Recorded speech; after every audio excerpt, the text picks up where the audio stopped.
कोलकाता में डॉक्टर के साथ हुआ जो दुष्कर्म था, रेप था, जिसमें सारे देश को स्तब्ध करके रख दिया था और जिसके अंदर ये मान के चला जा रहा था कि आरोपी को फांसी से कम तो कुछ भी नहीं मिलना चाहिए। पर अभी उस केस का फैसला आ गया है और आरोपी को यहाँ पे फांसी नहीं मिली है, उसकी जगह उसको उम्र कैद की सज़ा दी गई है। तो इस वीडियो में जानने की कोशिश करेंगे कि ऐसा क्यों हुआ है। क्या जो सरकार है उसकी तरफ से कुछ कमियां रहीं, सीबीआई ने क्या फांसी की मांग नहीं की, या फिर हमारे कानून में ही कुछ ऐसे प्रावधान है जिसकी वजह से फांसी की सजा नहीं दी जा सकी है। साथ में ही जानने की कोशिश करेंगे और जो अन्य निर्णय हैं इस तरीके के सुप्रीम कोर्ट के केसेस हैं उनके बारे में। चलिए तो एक एक करके जानते हैं। पहले खबर देख लेते हैं।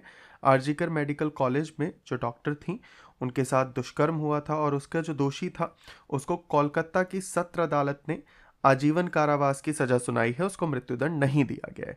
सीबीआई ने हालांकि अपनी तरफ से मृत्युदंड की यहाँ पे मांग की थी, उसने कहा था कि मृत्युदंड दी जाए।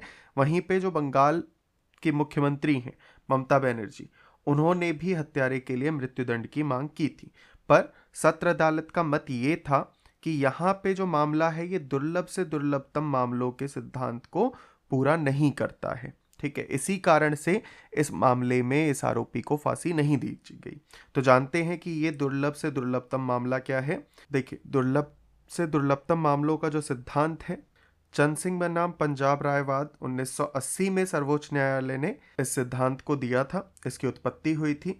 इसके अनुसार दुर्लभतम मामलों को छोड़कर किसी भी और मामले में मृत्युदंड नहीं दिया जाएगा। यह इसलिए किया गया ताकि जो लोग हैं उनको सुधरने का मौका मिले।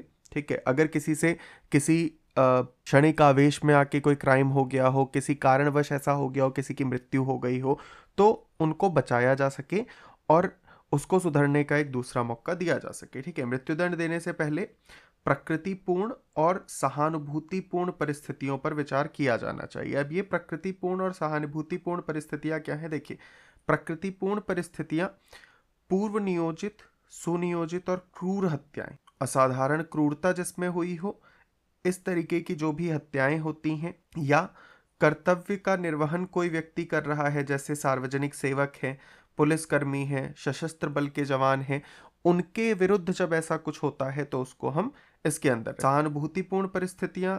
इसके अंतर्गत आरोपी जो होता है उसकी मानसिक स्थिति को देखा जाता है कि क्या जब उसने ऐसा किया तो वो किसी भावनात्मक संकट में तो नहीं था, या फिर उसकी उम्र कम रही हो, या फिर ऐसा रहा हो कि उसको उस अपराध के बारे में समझ ही ना आ रहा हो उस समय पे कि जो अपराध कर रहा है वो किस तरीके का है। इसी के साथ साथ ये भी देखा जाता है कि क्या उसमें सुधार की संभावना है और वो समाज के लिए कितना बड़ा खतरा है, क्या आगे भी वो इस तरीके के काम करेगा या नहीं करेगा। तो इन सारी चीजों को देखते हुए जो अपराधी है उसको सजा सुनाई जाती। अब सजा को लेके कुछ मानदंड हैं जिनका विकास हुआ अलग अलग केसेस के माध्यम से, और उसके आधार पे देखा जाता है मामलों को। जैसे आरोपी की जो उम्र है अगर वो कम है तो सुधार की संभावनाएं सबसे ज्यादा होती हैं। ऐसा आया राम नरेश बनाम छत्तीसगढ़ वाद 2012 के अंतर्गत। अपराध की जो प्रकृति है उसको देखा जाता है, जैसे समान मामलों की तुलना की जाती है। मान लीजिए दो क्राइम हुए हैं, ठीक है, मर्डर ही हुआ है, एक मर्डर, मान लीजिए किसी का मर्डर हुआ है, ठीक है।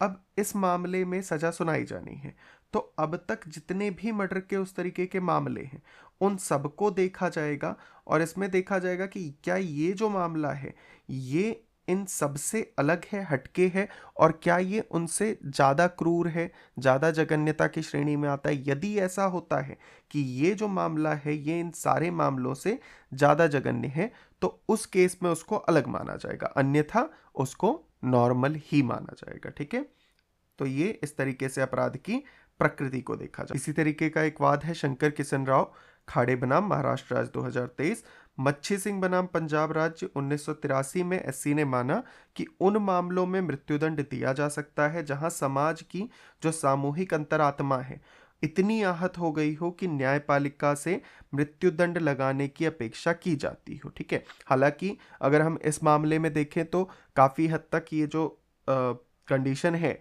ये पूरी होती है। ठीक है, सुधार की संभावना, सरकार को सुधार की संभावना भी देखनी होती है, तो सुधार की जो संभावना होती है उस पर भी नजर रखी जाती है। अगर सरकार कहती है कि सुधार की कोई संभावना नहीं है तो उसे प्रमाण देना होता है कि ऐसा कुछ है। ठीक है, संतोष बारियर बनाम महाराष्ट्र राज्य 2009 वाद में इसको लिया। आप इस मामले में क्या सोचते हैं, कमेंट में अपनी राय जरूर दें। वीडियो का कंटेंट अगर आपको अच्छा लगा है आप इसको लाइक कर सकते हैं। चैनल पर नए हैं सब्सक्राइब कर लीजिए इसी तरीके की अन्य वीडियोस के लिए। मिलते हैं आपसे नेक्स्ट वीडियो में, तब तक के लिए अपना और अपनों का बहुत सारा ध्यान रखिए।